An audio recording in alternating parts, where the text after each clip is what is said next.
São 17 horas, hoje é dia 23 de agosto e nós vamos começar a nossa primeira live. Bom, acho que a gente já pode começar, são 17 horas e 2 minutos e a nossa pontualidade é importante. Salve, salve, salve, meu caro, tudo bom? Mais gente chegando aí, muito bom. Primeiro, obrigado por vocês estarem nos assistindo aqui, porque eu sei que tem muita coisa para se fazer e agora esse tempo de vocês dedicando a nossa conversa, eu agradeço muito por isso. A ideia é conversar uns 20 minutinhos no máximo, 20 minutos, meia hora, sobre esse tema que eu pensei aí, Canhões de Agosto, o mês do cachorro louco nas duas guerras mundiais. Eu fiz um roteirinho, ó, tá aqui, eu fiz um roteirinho, não se preocupem, não é tudo isso. Eu fiz esse roteirinho aqui para a gente poder conduzir melhor esse trabalho. Então, lembro que isso vai estar disponível no nosso canal do YouTube, Joanisval BSB, e a ideia, repetindo, é conversar sobre essa temática. Por que 23 de agosto para começar? Primeiro, é um domingo, é interessante. Se tudo der certo, a gente vai continuar com outras lives nos domingos, mas o 23 de agosto tem uma particularidade, e eu vou contar sobre essa particularidade daqui a pouco. E quando a gente fala de guerra, eu sei, por exemplo, que o Fábio gosta desses temas, e mês de agosto, é sempre bom lembrar que agosto é verão no hemisfério norte. E pouca gente sabe, mas historicamente as guerras elas sempre foram limitadas pelo clima também. Pelo clima, pelas estações do ano. É muito interessante, até as guerras napoleônicas, mais ou menos, havia o período de guerra ao longo do ano.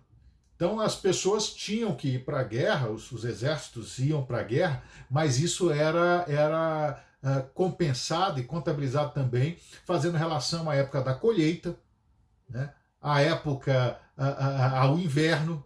Nem sempre era possível guerrear no inverno. Então, por exemplo, na antiguidade isso era muito patente. Ninguém entrava em guerra na época da colheita. Né? E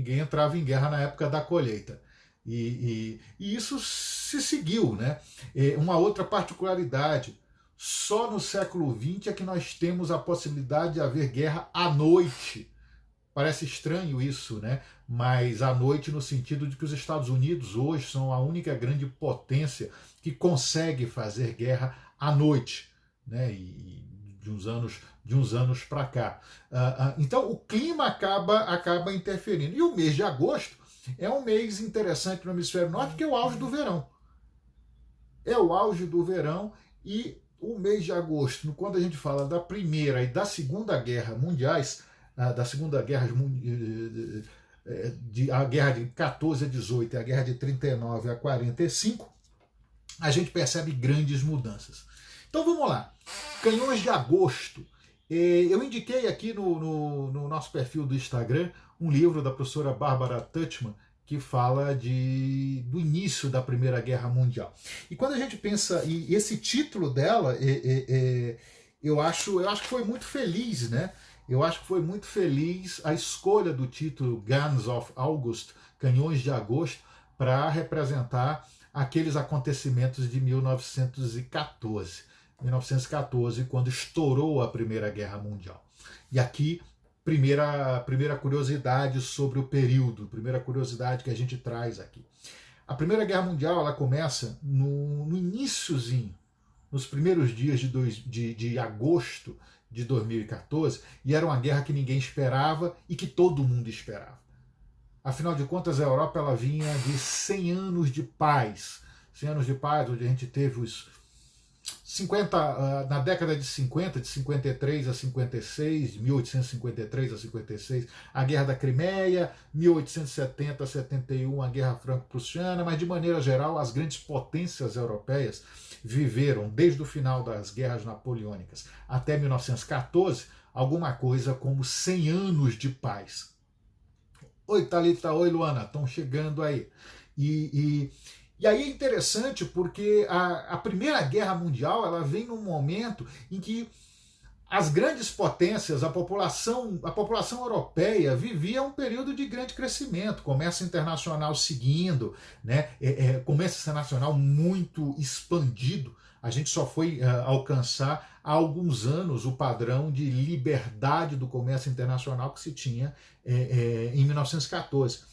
E se vivia o que se chamava a Belle Époque, né? Era um período de crescimento, revolução industrial comendo, seguindo, muito desenvolvimento, as economias crescendo, a Alemanha unificada, Reino Unido com um império onde o sol nunca se punha, né, isso é bacana, onde você buscasse no planeta, eles tinham 25% do território do globo, era o Império Colonial Britânico.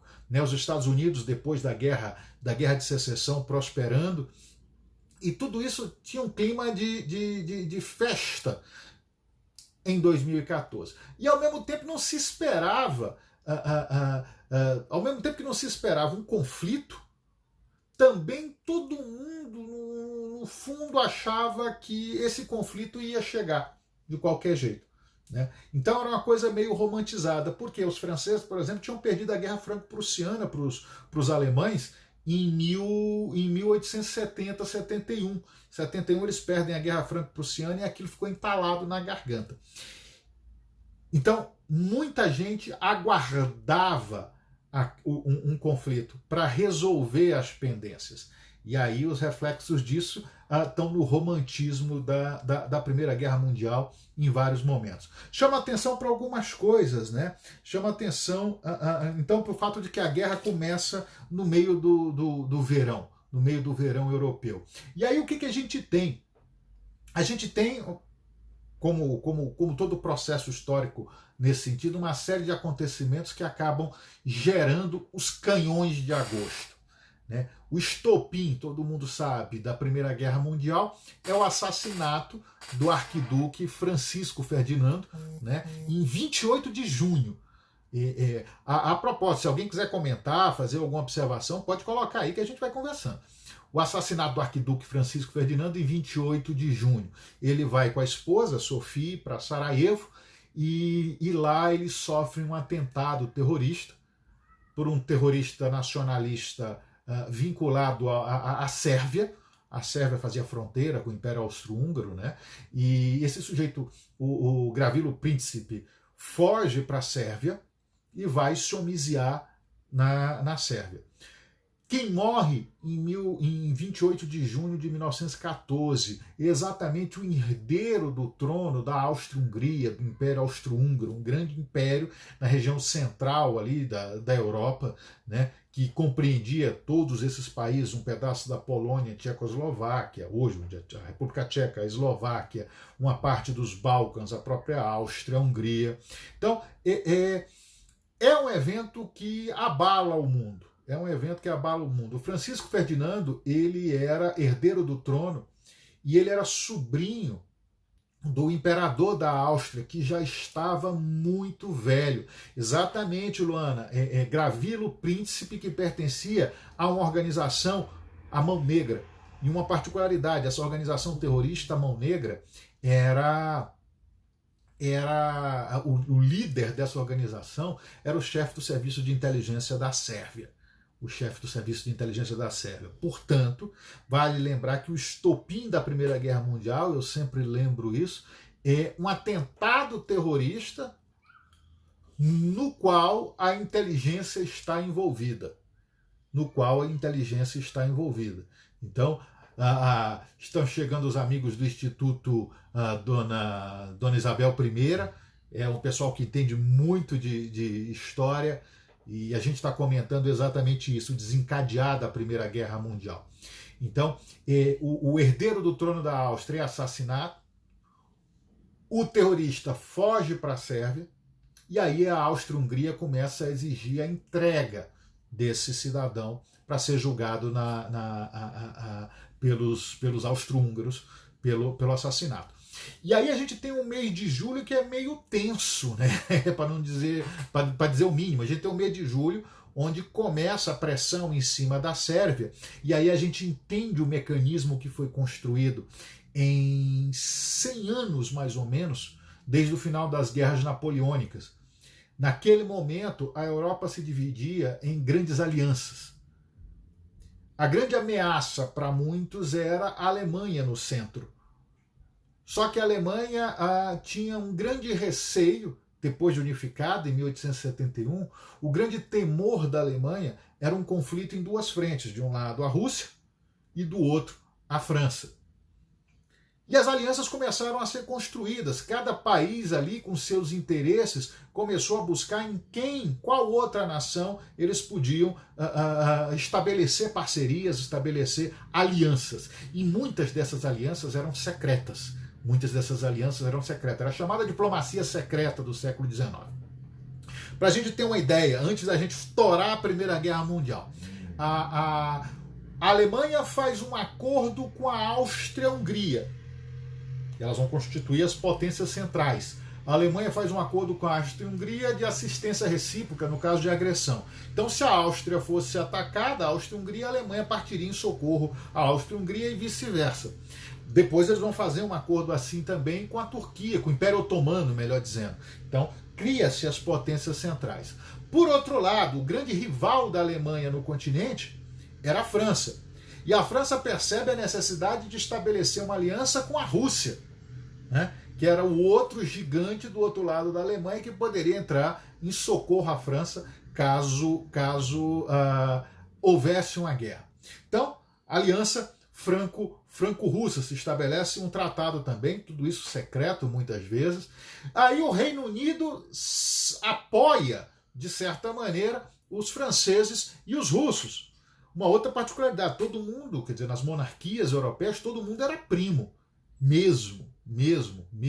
O rei da Inglaterra era primo irmão do czar Nicolau II da Rússia, que por sua vez era primo do Kaiser da Alemanha, do Kaiser Guilherme da Alemanha, então era uma grande família ali. Mas as alianças foram sendo construídas.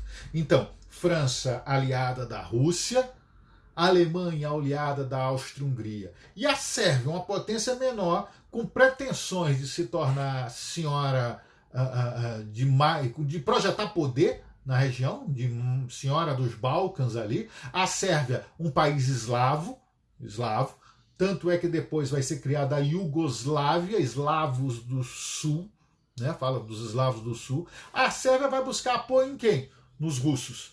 Vai se aliar aos russos. Então tem tratados de apoio também com a Rússia. E aí o que acontece naquela confusão de julho de 2014? Esses tratados começam a ser invocados. O pessoal sente que a guerra pode estar por vir. E aí algumas coisas interessantes. Mas era verão, estava todo mundo de férias. Então quando o arquiduque Francisco Ferdinando é morto, né? Francisco Ferdinando é executado, é assassinado, o Kaiser estava de férias. O Kaiser da Alemanha estava de férias no seu iate, né? No Báltico. Então, aquilo foi uma coisa muito estranha. E o Francisco Ferdinando não era muito querido também de muita gente, não. Mas era o estopim que precisava. Só uma curiosidade, depois a gente pode falar sobre isso. A casa da Áustria, a casa dos Habsburgos, Francisco Ferdinando, portanto, parente de Dom Pedro II e da nossa família imperial, ela viveu um momento muito de crise, porque o imperador Francisco José já estava 6 décadas no poder, já estava muito velho, tanto que ele vai morrer em 16. Ele vai morrer em 16, já com seus 80 anos, mais ou menos, 80 e poucos anos, e não tinha deixado herdeiros homens. Então, o herdeiro ali era o Francisco Ferdinando. Que, por sua vez, não ia deixar herdeiros. O irmão do Francisco Ferdinando é que ia ser o herdeiro do trono da Áustria, por uma razão muito simples. O Francisco Ferdinando se casou com a condessa, com a Sophie, que era a condessa, e que não era de uma família à altura nobiliárquica suficiente para ocupar a posição de imperatriz da Áustria. Então ele teve que abdicar em favor para se casar com a Condessa Sofia, mas de todo jeito era o herdeiro do trono. Só uma curiosidade. Mataram o Francisco Ferdinando e aí começam as mobilizações. A Áustria exige, Viena exige que Belgrado entregue o Gravilo Príncipe. Isso não acontece. A pressão começa e aí o que a gente tem? No dia 28 de julho, a Áustria-Hungria então declara guerra à Sérvia. Né? Quando a Áustria-Hungria declara guerra à Sérvia, os russos começam a se mobilizar. Nicolau II começa a mobilizar os seus exércitos. E aí no dia 1º de agosto, e por isso o título Canhões de Agosto, né? No dia 1º de agosto, é a Alemanha que declara guerra à Rússia. Então, a Alemanha declara guerra à Rússia no dia 1º de agosto. Começou um efeito dominó. E, ao mesmo tempo, a França declara guerra à Alemanha. Logo em seguida, a França declara guerra à Alemanha. No dia 3 de agosto, a Alemanha declara guerra à França. E aí a coisa começa a pegar. Foi um efeito dominó. A Alemanha declara guerra à Rússia, a França declara guerra à Alemanha, a Alemanha declara guerra à França, todo mundo entra em guerra. Em uma semana, a Europa, que vivia 100 anos de paz, entra em conflito.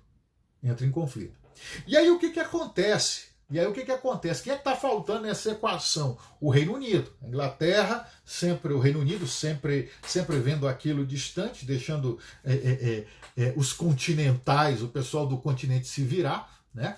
A Inglaterra resolve observar aquilo, mas a Inglaterra tinha um tratado de salvaguarda com a Bélgica. Meu Deus do céu, entrou a Bélgica na história. Entrou a Bélgica na história, sim. A Inglaterra tinha um tratado de garantia da neutralidade da Bélgica. A Bélgica era um estado neutro e tinha essa neutralidade garantida pelo Reino Unido.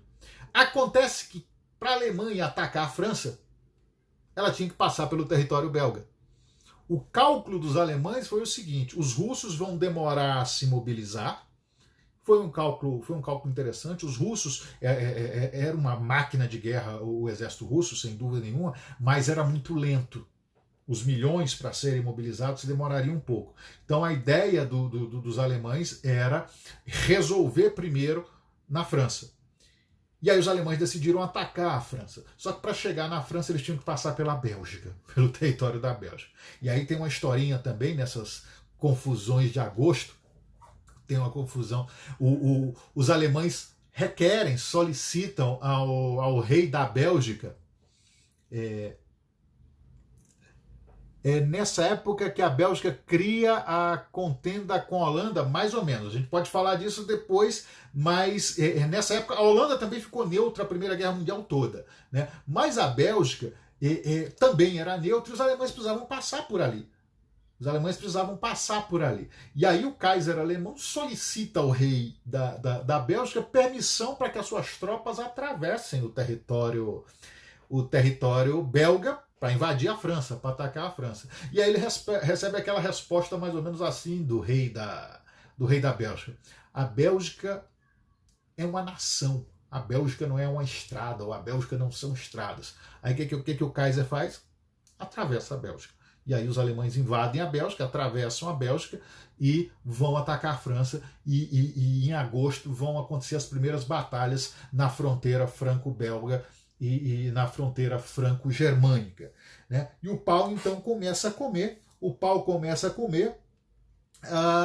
Na Primeira Guerra Mundial. Canhões de agosto. É isso que acontece.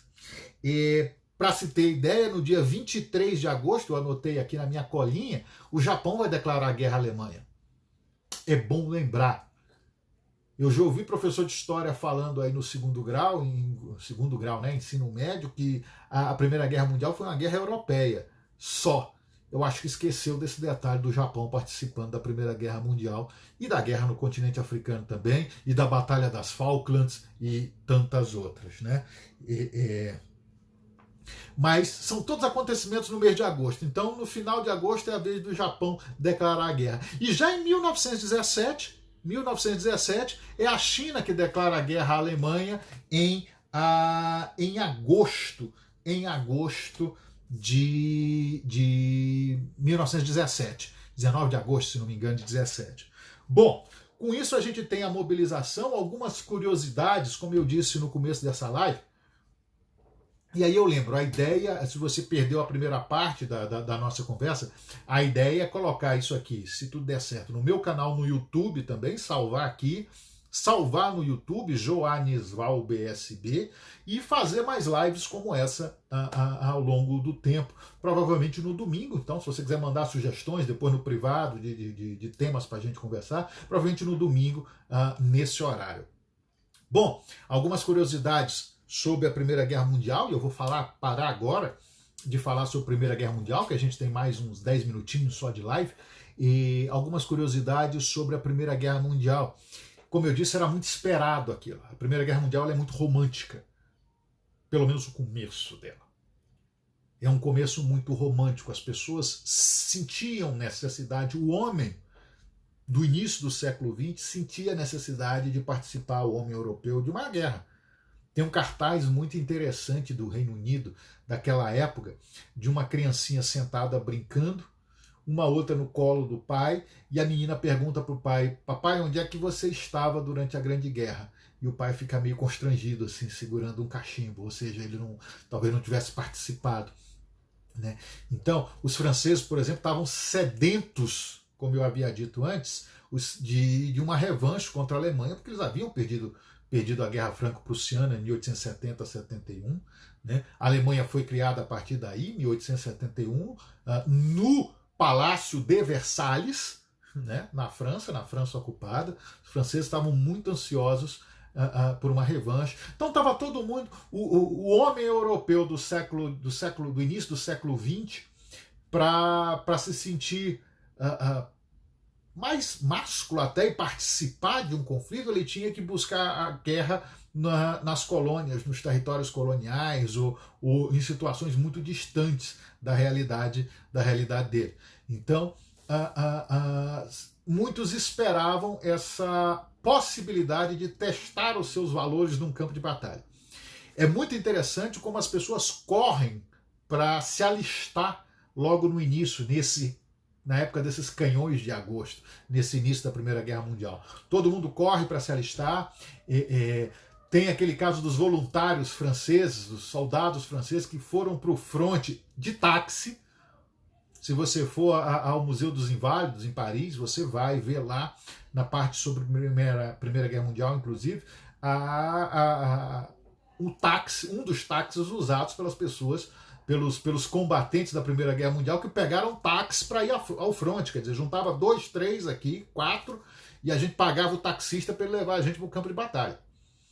Então, esse tipo de coisa, as pessoas indo comemorando, saindo de casa, estou indo para a guerra. Claro que a expectativa de todo mundo é que a guerra ia acabar muito rápido. Cada lado achava que ia vencer a guerra muito rápido.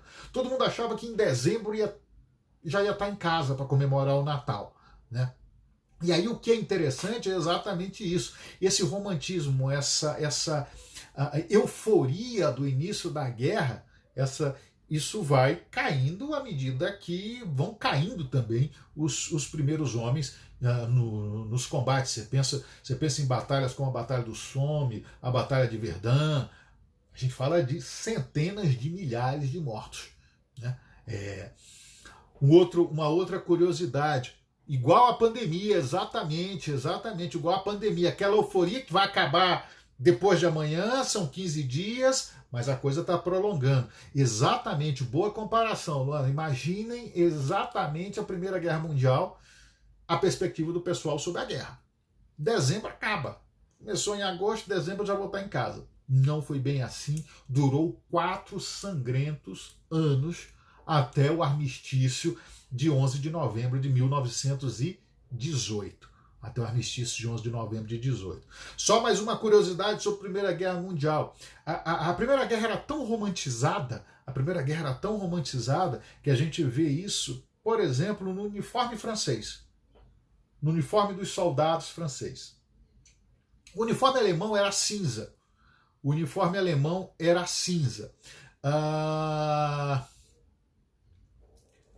O uniforme britânico era mais caqui, eles aprenderam a mudar esse uniforme, eles mudaram esse uniforme, sobretudo na Guerra dos Boers.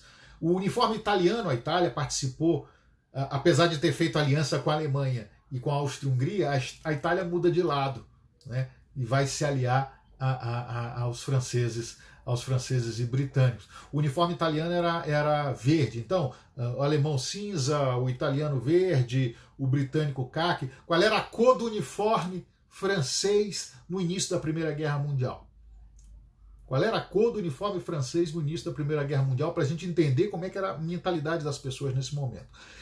Enquanto você pensa nisso, eu vou responder a pergunta aqui. As inteligências dos beligerantes também tinham essa euforia de que a guerra, sim, tinha. Isso era muito marcante ali, de que a guerra ia acabar muito rápido. Essa era uma visão geral de governo, inclusive. Bom, você já teve tempo para pensar? O uniforme francês que começa a Primeira Guerra Mundial era o chamado tricolor. Era a blusa interna branca, sim, mas um casaco azul chamava atenção, e calças vermelhas, exatamente, uniforme azul e vermelho, pantalão rouge, calça vermelha. Imagina na Primeira Guerra Mundial, aquela tropa, e eu tenho colocado, às vezes eu boto as fotos aqui, geralmente quem me acompanha no meu perfil, nesse perfil aqui do Instagram, vai ver que eu boto fotos da Primeira Guerra Mundial. Provavelmente vocês viram, inclusive uma das chamadas para essa live de hoje foi uma foto de soldados franceses indo para o fronte. Depois você confere lá. Confere agora não, senão você sai da live. Mas depois você confere lá, soldados franceses indo por fronte. Era exatamente aquele jaquetão azul e uma calça vermelha. Imaginem como isso chama atenção no campo de batalha. E numa guerra estática, porque a guerra vai ser de trincheira. O francês aparecia a 1 quilômetro, o sujeito já conseguia ver o francês chegando. Esse uniforme azul com a calça vermelha, esse uniforme era uma decisão política do Estado-Maior francês. Os generais franceses achavam que eles não deviam mudar esse uniforme, porque esse uniforme evocava as cores do país. Com isso, centenas de milhares de soldados franceses morreram, muitos em razão desse uniforme chamativo. Esse uniforme ele só começou a ser alterado, isso é tão surreal, mas é uma característica da Primeira Guerra Mundial. Esse uniforme ele só começou a ser alterado em agosto de 1915. Portanto, um ano depois, os franceses passaram um ano lutando na Primeira Guerra Mundial com uniforme azul e a calça vermelha. E só foram acabar de fazer essas alterações em dezembro de 1915. Ou seja, muita gente perdeu a vida por causa da cor da roupa. Surreal. Bom, mas agora a gente fala um pouquinho da Segunda Guerra Mundial, né? E aí agora sim eu vou dizer por que eu escolhi o dia 23 de agosto. O dia 23 de agosto para começar essas lives. Alguém teria a ideia do porquê do 23 de agosto? A Segunda Guerra Mundial ela começa em 1º de setembro de 1939. Todo mundo sabe disso, com o ataque alemão à Polônia, 1º de setembro de 1939. Mas eu diria que a Segunda Guerra Mundial ela começa uma semana antes, no dia 23 de agosto. E por que ela começa no dia 23 de agosto? Porque nesta data, em 1939,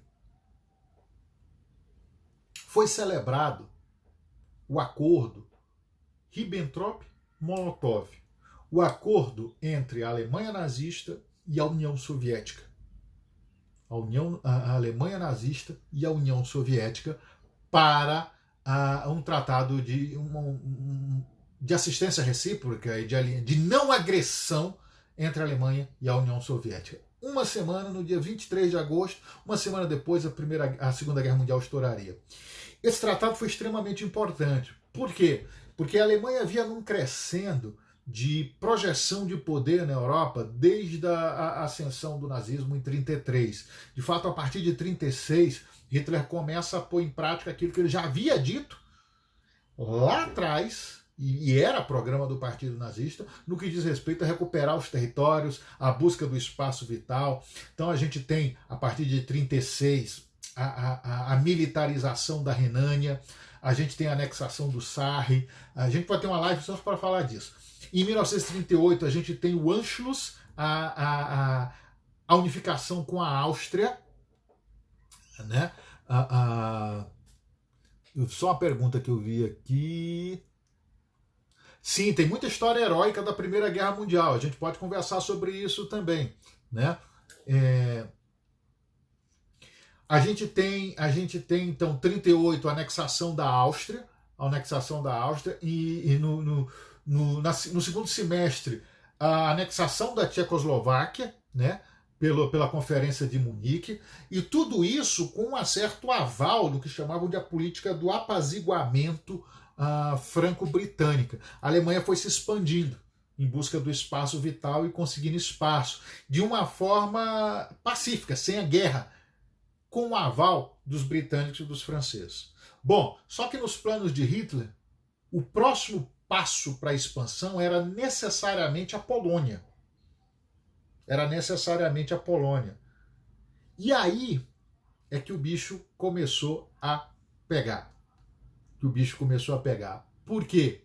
Porque os britânicos e franceses ficaram de camarote esperando o seguinte: bom, se Hitler invadir a Polônia, é o último passo antes de chegar na União Soviética. Se Hitler invadir a Polônia, naturalmente a União Soviética vai reagir, vai ter guerra entre a Alemanha nazista e a União Soviética. Tudo que os britânicos e franceses queriam. Tudo que a Grã-Bretanha e a França queriam eram as duas potências totalitárias, a Alemanha nazista e a União Soviética, stalinista, entrando em conflito. Né? Então eles ficaram aguardando de camarote esse evento das pretensões de Hitler com relação à Polônia. O que acontece?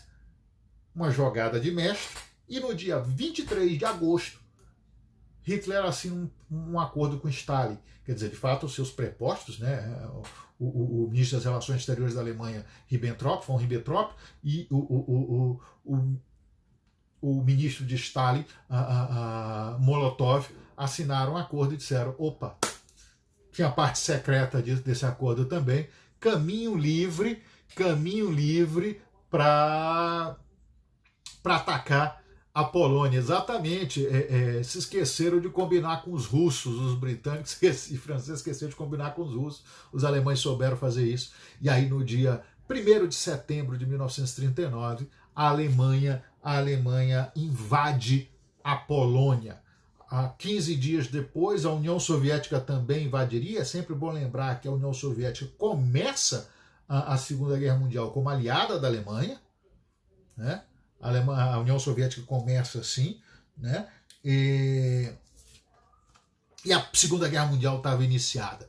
Só uma resposta à pergunta do Walsh aí, se a Segunda Guerra Mundial seria uma continuação da Guerra Civil Espanhola. Não vejo assim, não. Eu vejo a Guerra Civil Espanhola como um antecedente da Segunda Guerra Mundial, em termos de... A gente pode falar sobre isso uma outra live. Em termos de conflito de forças também, e de teste para as forças em combate, além do choque ideológico. O Fábio está comentando: foi o que deu suporte à guerra de inverno da União Soviética com a Finlândia? Foi sim.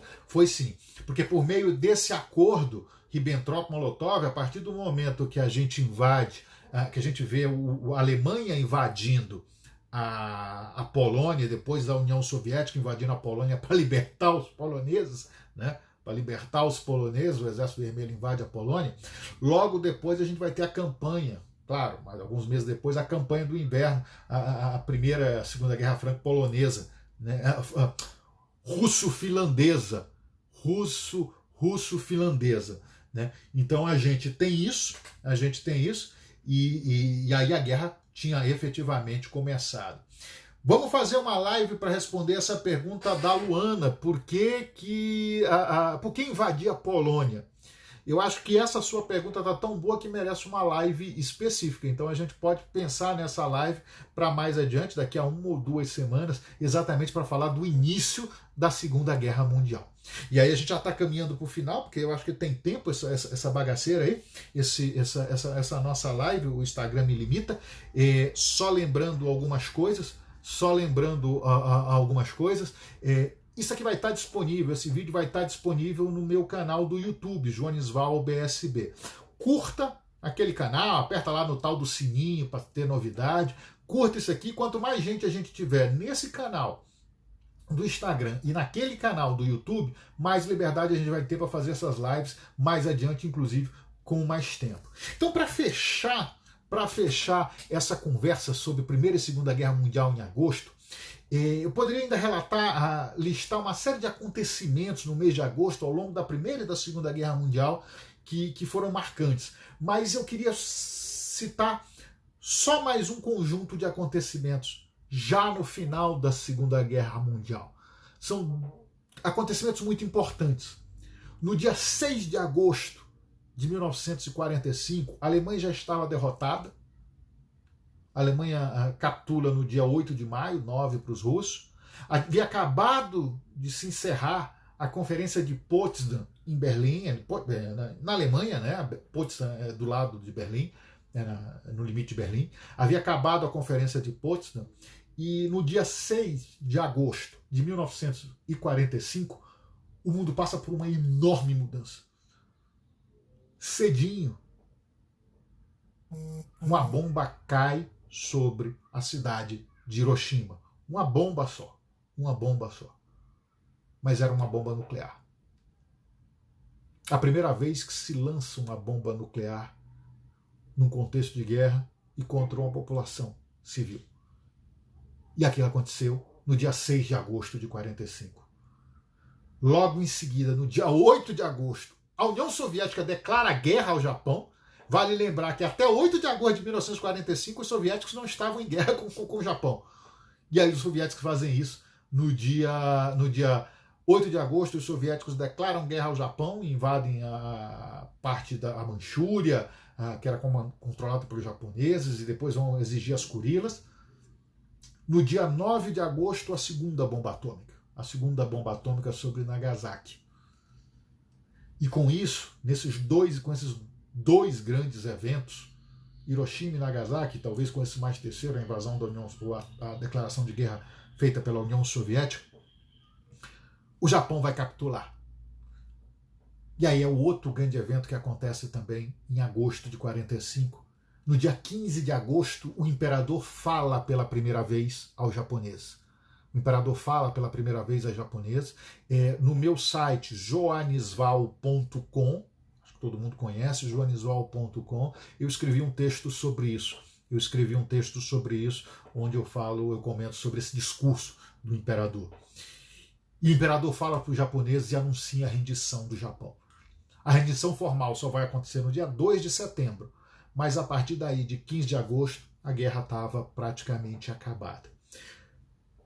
Mais um conjunto de eventos marcantes no mês de agosto. Então, para fechar, e eu acho que já está na hora de fechar também, porque tem limite de tempo dessa live, né? Não por mim, mas pelo próprio Instagram. Eu quero agradecer a vocês. Pela participação. Eu tinha notado mais uma coisa também sobre o mês de agosto. No dia 15 de agosto de 42, o cargueiro Baipendi e o cargueiro Araraquara são afundados por um submarino alemão. Aqui na costa do Brasil. São dois cargueiros brasileiros, 401 mortos. E no dia 22 de agosto de 42, 22 de agosto de 42, o Brasil declara guerra ao Japão. E no dia 31 de agosto a gente já estava em estado de guerra. O Japão não, a Alemanha e a Itália, desculpe. 22 de agosto de 42, o Brasil declara guerra à Alemanha e à Itália. E aí no dia 31 já estávamos em estado de guerra. Mais uma curiosidade de agosto, sobre agosto. Então, obrigado pela participação, obrigado pela oportunidade da gente conversar. Eu já me despeço, e lembrando que está disponível lá, assim espero que esteja disponível no YouTube, Joanisval BSB. E alguns eu estou vendo aqui, alguns amigos, um abraço para a Luana Leixa também, a Luana Monville, para Flávia, para o Walsh, para o Barão das Capivaras, para o Márcio Barcelos, para todos esses amigos, para o Ernesto que também nos assistiu, para todos os amigos que participaram, puderam nos brindar com seu tempo, isso é importantíssimo, hoje cada vez mais, com seu tempo, nos abrilhantando com essa live. Então, agradeço muito, em breve a gente deve encerrar, e deixo para o Fábio, obrigado pela presença, vou olhar mais alguns comentários aqui. Não, eu sou curioso, parabéns pelo conhecimento enciclopédico. Não, eu sou curioso, eu gosto de guerra, coisa de menino, gostar de guerra, de história, então é uma paixão. E se vocês gostaram, divulguem um canal no YouTube, divulguem o Instagram, né? E que a gente vai fazer outras lives. Aguardo sugestões. Essa sugestão aí da Luana Monville já está anotada, talvez para a nossa live a 1ª de setembro, por que invadir a Polônia, e vamos continuar conversando. Espero que tenham gostado, e até a próxima, um grande abraço, e a gente se vê. 17h44. Vamos encerrar então, espero que dê certo e eu consiga salvar esse negócio no nosso canal. Antes de encerrar, mais alguma pergunta, alguma questão, que eu acho que dá tempo ainda, eu acho que são 55 minutos de live. Guerra de Inverno, a sugestão, ok, vamos anotar aqui, Guerra de Inverno. Você está falando de Guerra de Inverno, eu lembrei o seguinte, também foi em agosto de 42 que começou a Batalha de Stalingrado. A Batalha de Stalingrado começa em agosto de 42 e ela termina no final de janeiro de 1943, 31 de janeiro de 43 é quando se encerra, é quando os alemães, o 6º Exército capitula na Batalha de Stalingrado. Então, mais uma curiosidade, coisas de agosto. Mas está anotado, a gente vai fazer uma live sobre Guerra de Inverno, porque guerra no inverno, tá bom? Bom, acho que agora sim, obrigado. E a gente se vê nas próximas lives, divulguem, e Stalingrado também vai ser um tema para lives futuras. Abraço, minha gente, uma boa semana, fiquem com Deus, uma ótima semana a todos.